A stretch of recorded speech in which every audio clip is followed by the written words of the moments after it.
Ladies, gentlemen, am I often forgotten, but certainly not by me, Armor Spikes. Welcome to a guide on how to get best in slot gear. If you want better gear and you want to know how to do it, this is the guide for you. Just a quick note before we get into this guide, the tab that I've been doing, the 1-year tab, has been put on hold until further notice, and I'm going to focus here on guide making specifically. So, a bunch of guides are going to be coming out in the future, and if you want to be notified when those go live, they're going to be basically PVM guides. If I use the combat style at a specific place, there's going to be a guide for it. So if you could hit that subscribe button, it'll notify you when these new guides are coming out. I'm going to shoot for maybe 1 a week, probably 2 a week, as many as I can really get out there. And yeah, let's go ahead and get into this guide.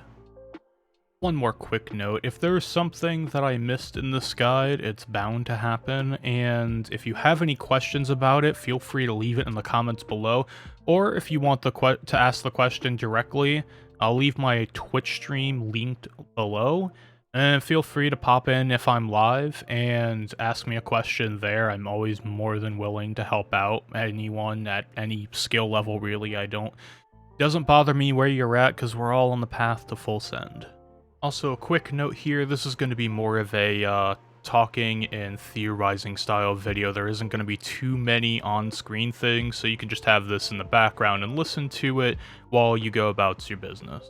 A good starting point is, what does best in slot mean as a term? Well, what best in slot means is, whether regarding to inventory or worn equipment, it is the best possible item that is in-game for that slot. So, T92 dual-wield magic, for instance, is best in slot right now for dual-wield, and then Staff of Armadyl is best in slot for two-hand weapon, etc, etc. I want to start off this guide with how I went about going for best in slot over the years, because the meta has changed over the years, and it's going to keep changing, so it's kind of always a chase for the best, if that makes sense. So what I started out with was basically nothing when I came back to the game in 2013. I had maybe some T-set. I think I might have had a whip when I came back in 2013, because I quit in 2009 and then came back, and obviously EOC was here and I didn't know what it was. So I basically started from nothing back then and slowly worked up over time, finding money makers that could work back then, and I quickly realized that some of these quote-unquote trick and fast money-making methods that come out, they usually don't work. Like, I remember way back when things like unfinished potions were a money-making method you could supposedly make a killing with. And I found out when these videos went live that people would just instantly spam them and any hopes of profit would be gone. So the best approach I have found is PVM specifically. And being that you found this guide to maybe help you along the path of getting towards best in slot, PVM is probably going to be one of your bigger focuses anyway, as a achievement style thing of you want to do every boss in game or something like that. Typically that goes hand in hand with someone who wants best in slot in the first place. And my biggest piece of advice for anyone who is just starting out, maybe you have a tier 95 or a tier 85 weapon or a tier 90 weapon and maybe a T80 armor set or a T70 armor set, is realize that this process is not going to happen overnight. Honing your skills for PVM takes a lot of time and a lot of effort. There is no real fast track method to building up your skill quickly or your GP quickly without third-party methods or something like that. That's obviously against game rules. So it's going to take time. Be patient and enjoy the process. That is the beauty of a game like RuneScape. So what is the best starting point, is what a lot of people I'll see ask, and they'll slowly start to build up in combat styles all over the place and kind of piecemeal their way through magic, range, and melee. So my biggest piece of advice in this area, being that you're starting your quest for best in slot, is pick a combat style and basically see it till the end. Pick either melee, range, or magic. Starting off with melee, I would say the best items to go for first, this kind of differs from the more detailed list on PVME for upgrade order, However, I would say going for TMW and the Tier 92 Spear are the two biggest ticket items you can get for melee. TMW is really nice because it offsets damage based on the number of pieces you're wearing. So with 3-piece TMW, say you're using Laceration Boots and Cinderbanes, you can still offset damage, which is very handy for when using Berserk. If you're using Berserk, your defense goes to diddly squat and your damage taken is doubled. So it can be a very painful ability. However, with TMW, once it was introduced, it made Zerk a lot more feasible at a lot more bosses, and it's really helpful just for learning bosses. I know it's not considered the best damage upgrade, but I'd say just for making content easier to learn, it is my biggest recommendation to get out of the way first. After getting TMW and the Tier 92 Spear, my next suggestion would either be the ZGS or the Tier 99 Prayer. A lot of people will say that the ZGS is better to get first because it is more of a rotation tool and you will get used to it quicker if you have it for longer compared to the Prayer and kind of get set in the ways of not having ZGS. The special attack is useful for in-between Zerks for getting out extra damage, and I would honestly probably do ZGS first at this point. When it was like 1.2 bill way back when, I really struggled to say get it over the Tier 99 Prayer first. However, now with it being a much more reasonable price, I would definitely say go for ZGS, then the Tier 99 Prayer. As far as dual-wield weapons are concerned, I would probably just stick with the Tier 85 swords at this point that come from Art Glacier, and then upgrade them to Tier 95 once you have the cash for them. The reason I make this recommendation is there are a couple instances where accuracy is vitally important. However, the only instance I can think of that it really makes sense is Nex, and at that point, just camping the spear and having a ZGS would work just fine for that boss, and having a dual-wield swap for just Decimate is honestly not going to make that much of a difference for the boss fight. Now, understanding the path in which you should acquire these upgrades is nice to know. It doesn't really do you too much good when you don't have a sort of bossing path to go forward. And I'm going to do this for all the combat styles. I'll talk about the upgrades first, and then I will go ahead and give a boss recommendation for kind of each as a progression type deal. So for melee, after God Wars 2, I would say you're kind of at a crossroads. You could either go to God Wars 3 normal mode and start learning some mechanics from, say, normal mode Glacier, or start doing some stuff at Carapac. Maybe you want to have a G-Conk that you can use. That's honestly one of the best things I can recommend, is going to bosses that have upgrades you'll need in the future and just getting them for yourself as sort of an Iron Man method. However, both God Wars 3 in normal mode and Nex and Araxer are going to have their benefits and drawbacks. God Wars 3 is going to be more of a straightforward linear progression in terms of difficulty. However, Nex and Araxer are really going to teach you a lot, and honestly, I believe they're better moneymakers. I'm pretty sure Nex is almost 70 mil an hour, assuming that assumes a really high kill per hour that you're probably not going to get. I personally don't even get that high, especially with melee. However, Nex, with being in Torva pieces being the prices they are, and both Pernix and Virtus being much higher than they are in the past, it's honestly a solid moneymaker, and you could sit at Nex until you have the full melee set and go to any boss in game with it, really. After God Wars 3 normal mode and Nex or slash Araxer, what I would suggest then is looking into ED1 and ED3. Both are very, very good money makers. ED1 is the consistent dungeon, being that it drops ancient scales that are worth, at the time of recording, I believe they're 1.08 mil to 1.1 mil, somewhere around that region per scale. And you're guaranteed 4 scales per run, so that's a very good moneymaker. It's kind of a secret moneymaker. A lot of people don't want to learn ED1. They think it's kind of obnoxious as a boss. However, I have made probably the most amount of GP from that piece of content alone. It's definitely in my top 3 for biggest money earners.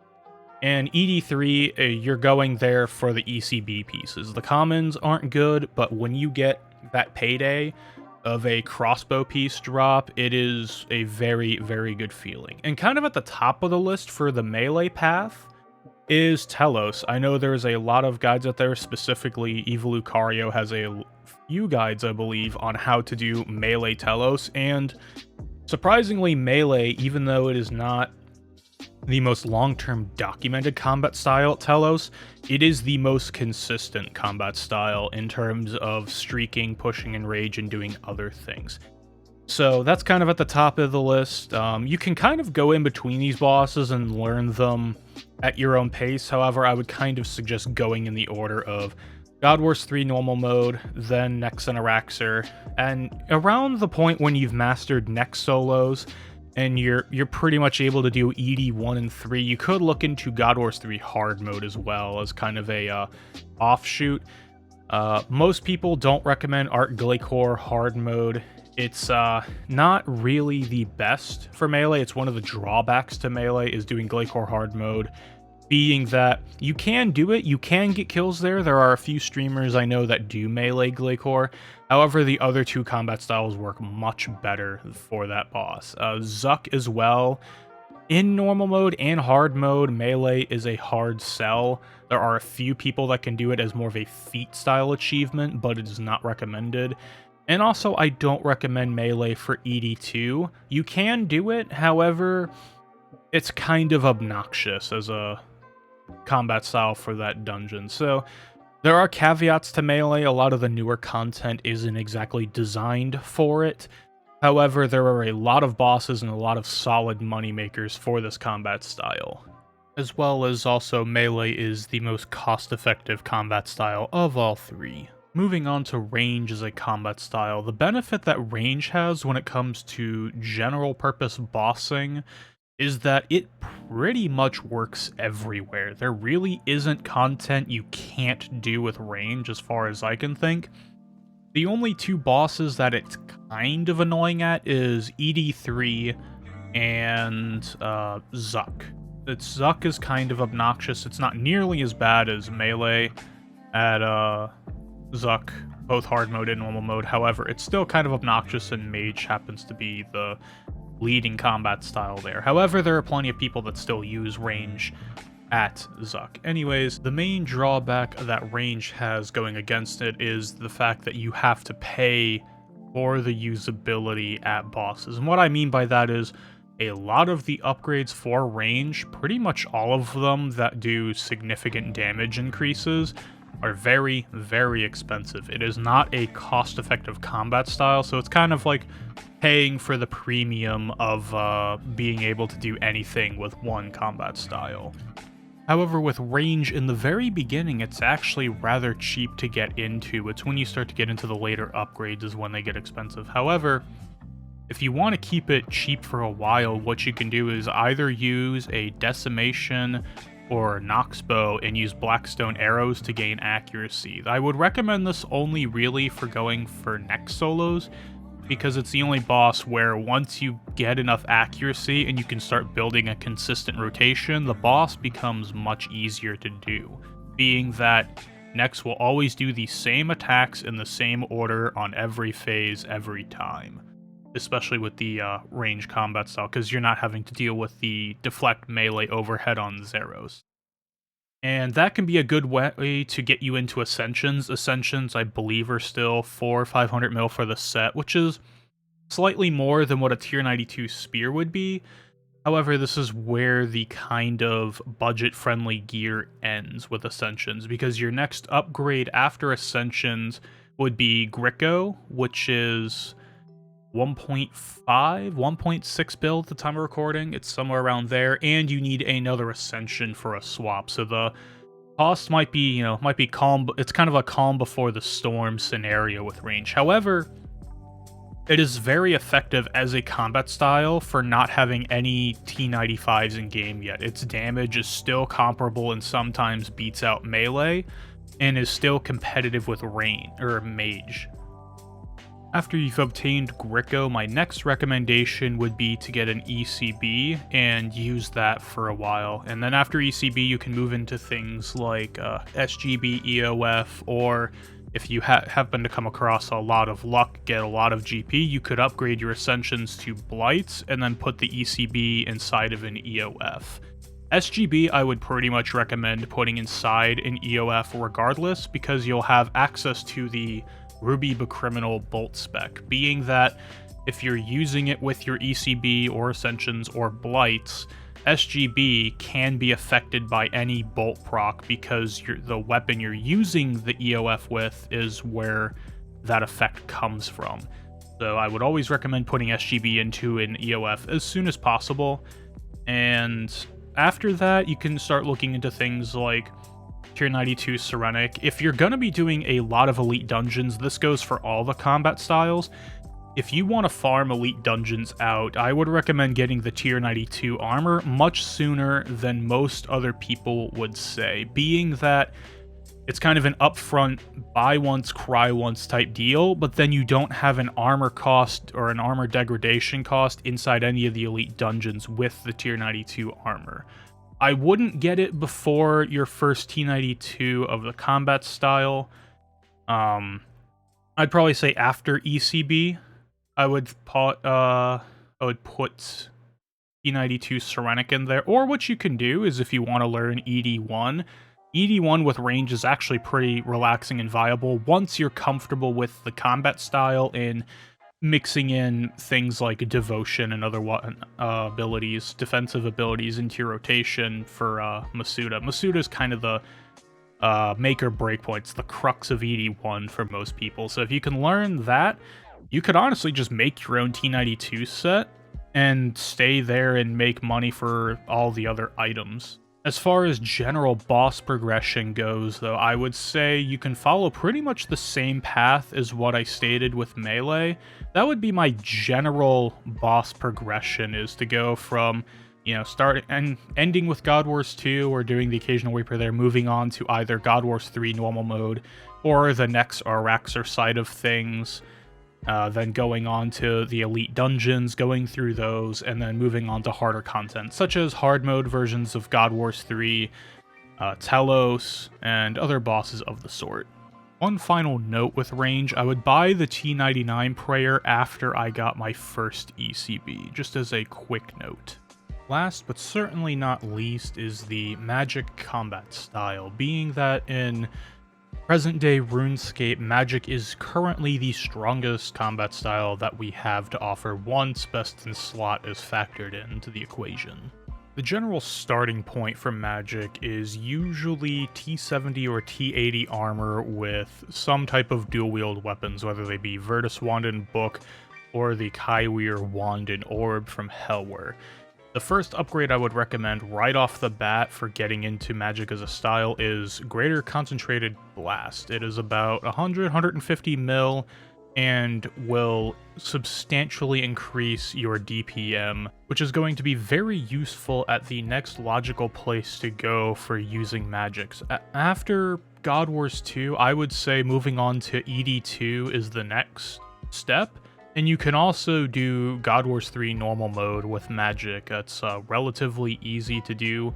Carapac normal mode or Glacor normal mode. Even Zuck normal mode isn't too bad with this gear, although I would caution you going to Zuck because there's a lot to learn there, and it can be an overwhelming place at this point in your progression. The reason that I suggest you immediately go to ED2 and forego going to Nex or Araxer with magic as your combat style of choice is simply for the fact that magic at Nex is never been a viable option, honestly, for any type of farming kills, being that on a 1-kill instance, Deflect Magic is the curse that randomly comes up throughout the fight, causing you to do no damage to Nex for quite a while, plus the minions there are immune to magic damage. Some people enjoy doing Araxer as a magic boss. I personally have never found this enjoyable. However, if it's something that you want to give it a shot, go for it, and if you like it, you like it. Personally, I found the typeless bleeds rather obnoxious to deal with, and honestly, I never found the effort required worthwhile for potential fang hunting with how the drop rate kind of works. Again, similar to how range is kind of a universal combat style and will work pretty much anywhere, magic when you get into the later stages of PvM is pretty much the same. It will work at just about any single high-end boss that makes a lot of GP. ED1 and ED3 I find both very enjoyable to do with magic, both pre and post owning a Fractured Staff of Armadyl. I did a lot of magic ED1 with just a set of praisals and a sauce before FSOA was even considered being putting into game, and ED3 also was the same thing for me. I really enjoyed both of those pieces of content, and they're very good for GP.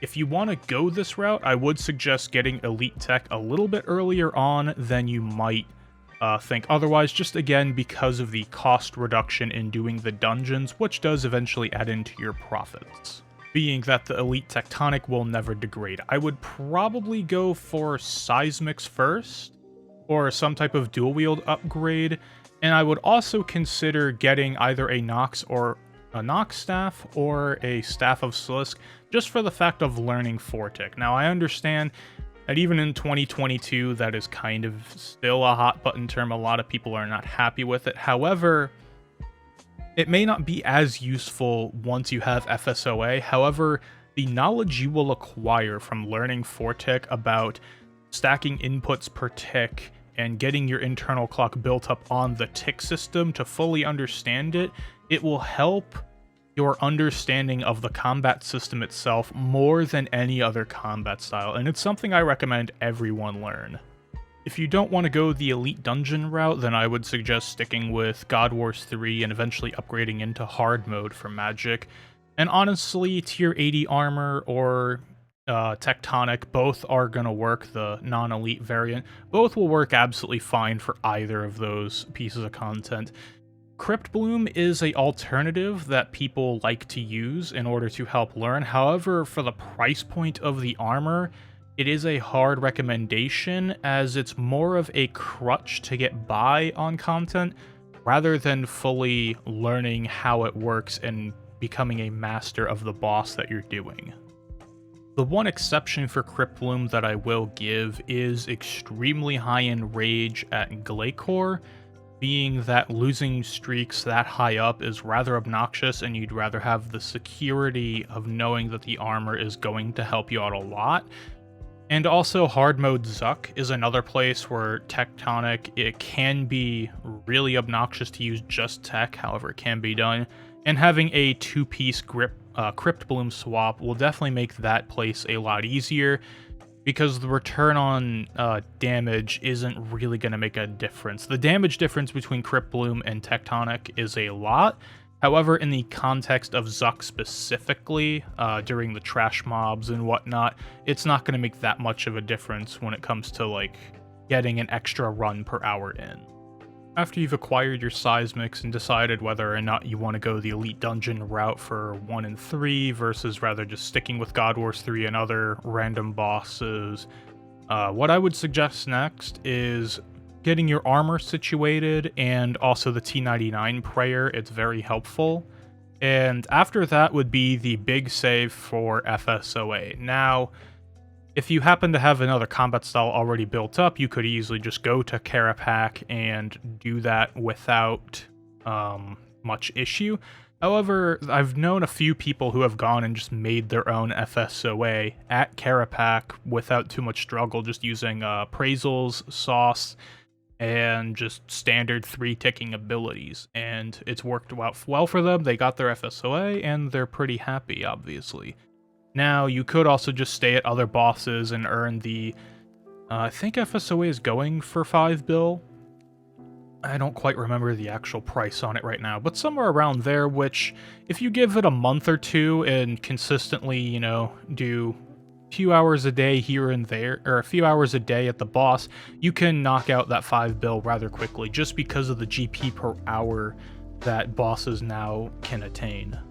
Once you have your FSOA, a big component of doing a lot of damage with it is having an EOF with Armital Battle Staff inside of it, being that the spec itself doesn't really do a whole lot of damage, but the fact that all 5 of the hits are able to crit and can be affected by crit chance modifiers makes it very strong in order to spam more auto attacks from the spec. So that's something to definitely get once you get your FSOA. It's just compared to the price of FSOA, it's pennies on the dollar, so you should be able to get it no problem. Also, a G-Staff EOF, it can also be interchanged with Z-Staff in like some very, very specific encounters. That's a good purchase, probably in the, once you have your seismics, or even when you're still on T85, Wand and Orb or something down there. If you want to get the G-Staff EOF, I'd say it's a little bit of a stretch down in the sort of the beginning areas, as you don't really need it for ED2. However, the damage from it is nice once you have seismics and you're kind of four-ticking your way through that middle part of the progression. Alrighty, to sum up this video, I wanted to come in with a few final notes and a couple other points that I haven't made so far, being that no matter which combat style you pick, there are a few bosses I haven't mentioned here so far that you can do with any 3 of the combat styles, that being Raksha as the first one, which I would put above in difficulty of Nex and Araxer and God Wars 3 normal mode, but not by much. It's similar to Nex in the sense of it will be the same thing every single time no matter what you do. It's always the same specs, the same well, not the same type of auto attacks, but the same number of auto attacks. And it's basically just a modern version of Nex, is what I would call Raksha. Also, the group bosses like Solak, Virago, and I believe AOD still has a melee role, if I'm not mistaken. I could be. But, the group bosses, you can use all 3 styles at no problem, especially if you're just going with, you know, some friendly clan teams or something like that. And that's the best place, I would say, for finding a team, is joining a clan that has a couple of competent people who know some people who happen to know some people, and maybe know some people past that, and can kind of just network your way into that. If not, you can take the route that I've kind of taken over the years and just go and do all the solo content and solo as much as possible. And it's worked out rather well for me. I'm happy with it. And also, a couple of final points here. The list that I was giving for boss encounters and what I would suggest as a progression, being that going from God Wars 2 to kind of God Wars 3 normal mode or ED2, Nex and Rax, moving on to Elite Dungeon 1 and 3 and stuff. It is not a like end-all be-all type list, and my suggestion would be is if you want to try out a boss at your current skill and gear level, for sure, send it and see if you can do it and if it's something that works for you. There is no correct way to do this. These are just things that I have figured out myself over the years and are from my experience. And the last point I want to make is enjoy the process. Keep on the path to full send and enjoy the process of getting better and looking back over time. There is nothing quite as rewarding on this game as looking back at like clips or other things and whatnot, you know, 6 months to a year ago, and seeing how far you've come in the past X amount of time. It is probably the most rewarding thing I've ever done on this game. Alrighty, if you made it to the end of this video, thank you very much for watching. Your viewership is greatly appreciated. As always, if you're not subscribed to the channel, consider subscribing, and I will see you all next time for the next guide. Have a wonderful morning, evening, afternoon, nighttime, whatever it is, wherever you are, and I'll see y'all then. Peace.